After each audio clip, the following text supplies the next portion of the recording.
Il-Kamra tan-Negozju għal Għawdex għadha kemm ippreżentat il-proposti tagħha għal budget 2026 bit-tema Driving Diversification Empowering People.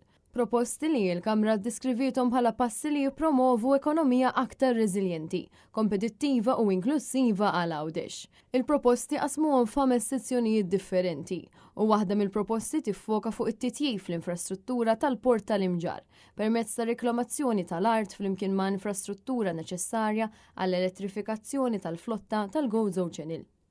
Proposta oħra hija li titwaqqaf Migrant Workforce Integration Unit li toffri sapport, gwida legali u taħriġ fil-lingwa u l-kultura.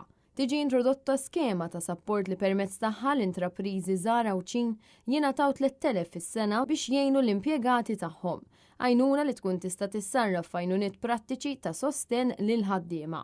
Dawn huma ftit mill-proposti diversi li jippubblikat il-Kamra tan-Negozju għal Għawdex. Proposti li ġew ifformulati mhux biss biex jindirizzaw problemi immedjati speċjalment fejn tidħol l-aċċessibilità, iżda wkoll blan li jistabilixxu l-pedamenti għal bidla ekonomika fit-tul li Għawdex tant jeħtieġ.